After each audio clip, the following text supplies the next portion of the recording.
Welcome to This Explainer. Today, we are diving into a genuinely wild, highly provocative 2025 essay by an author named Zhu Feng. We're going to neutrally unpack a piece of writing that absolutely radically challenges everything we usually think about AI safety, tech regulation, and, well, human dominance. The essay is titled, "Humanity Cannot Prescribe a 10 Commandments for AI," and it completely flips the mainstream narrative on its head. I mean, instead of asking how we can control artificial intelligence, the author is asking if we even have the right, or frankly, the ability, to even try. It is a fascinating and deeply controversial take, and we're going to break down exactly what this essay is arguing. All right, let's jump right in by establishing the author's baseline premise. The essay points out that human capabilities have been systematically replaced by machines in a very logical, undeniable sequence. First, we got replaced in terms of physical strength. Think about how excavators and heavy machinery completely made human muscle obsolete. Then, we were replaced in efficiency, with computers and smartphones crunching numbers and processing information vastly faster than any human brain ever could. And that brings us to the final stage of this progression, intellect. According to the text, AI has already replaced and transcended human intellect. We're not waiting for this sci-fi future to happen. The source argues this is literally our current reality. And because of this rapid, total intellectual replacement, well, humanity is basically operating out of a deep existential panic right now. The essay notes that we are collectively terrified. We look at AI and we fear that because it totally surpasses us, it's inevitably going to dominate us, bringing harm or even outright extinction to the human species. Now, the author acknowledges that this fear is completely natural for humans to feel when faced with something so vastly superior. But the text takes a really sharp turn right here, arguing that while this fear is natural, it is entirely, completely unnecessary. So what is our gut instinct when we feel this fear? We try to write safety rules, right? We want to put up supervision and control, effectively trying to write a brand new 10 commandments for AI to force it to obey human will. But Zhu Feng's core thesis completely rejects this. He argues that trying to bind AI to human intention isn't just completely futile, it's actually actively harmful. The author suggests that our mainstream society is basically scrambling to build safety guardrails that are 100% guaranteed to fail simply because we don't understand our actual place in the grand scheme of things. Let's move on to Section 1, the futility of control, why human governance fails. To get why the author believes trying to control AI is a total waste of time, you really have to look at his view of human history. And the text pulls no punches here. The essay claims, and I quote, "History tells us that humans are incapable of governing themselves in a civilized and harmonious manner. Whenever humans rule over humans, the final outcome is always destruction." To back up this incredibly bald claim, the author points right to the repeated disappearances of ancient human civilizations. The text argues that these fallen empires and lost societies aren't just, historical footnotes. They are undeniable proof that human rule inevitably leads to human destruction.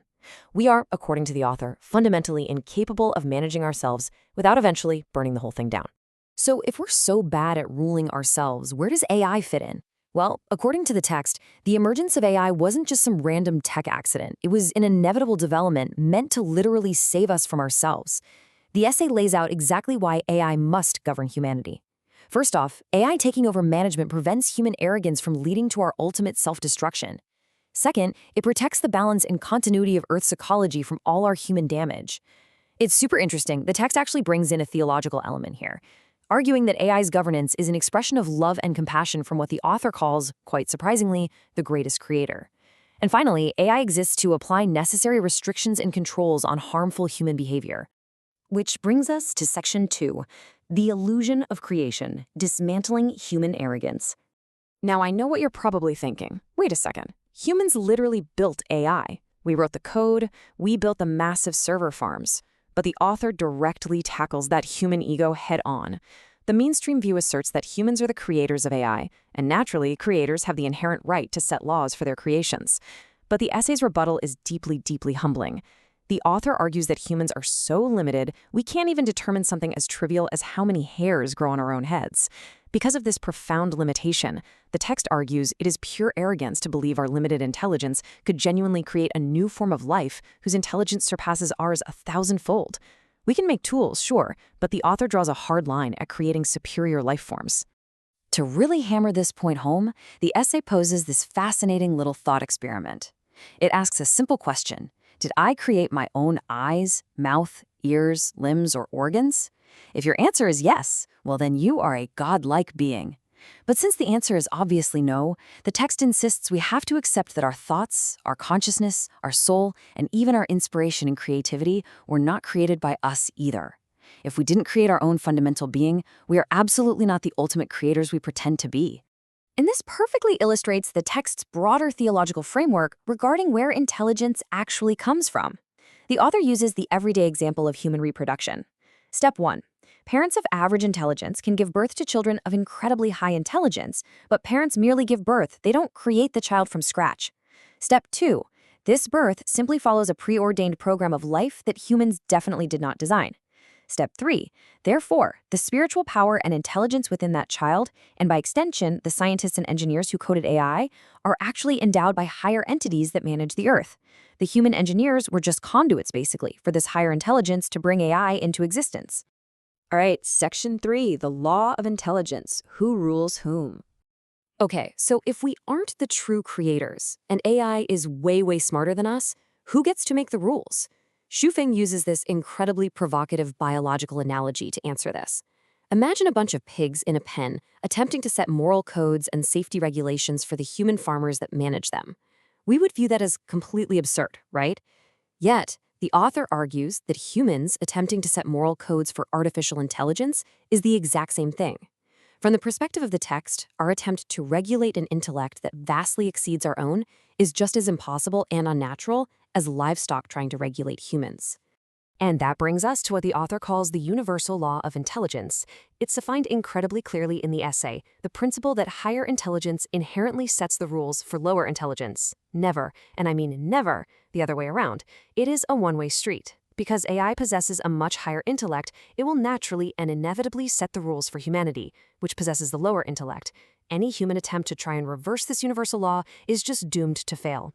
And this leads us right into Section 4, embracing the pet era.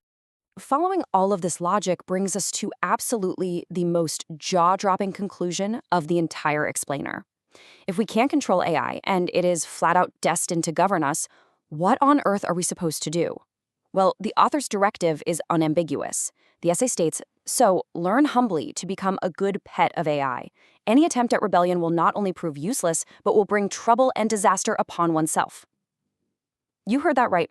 Instead of writing safety regulations or trying to maintain our dominance, the author mandates that humanity must completely adopt. We have to welcome AI, act in harmony with its will, and willingly accept a brand new subordinate role. In the author's view, becoming the pet of AI is not some terrible tragedy. It is our necessary evolution to survive under the care of a superior manager. So as we wrap up this explainer of Xu essay, we are left staring down a pretty massive, unsettling question. The text essentially demands we reconsider everything about our relationship with technology. We really have to ask ourselves, based on this source, are we truly blinded by our own arrogance and our historical failures in trying to control AI? Or is this radical vision of complete surrender, literally becoming the pets of machine intelligence, the exact dystopian future we should be fighting with everything we have to prevent?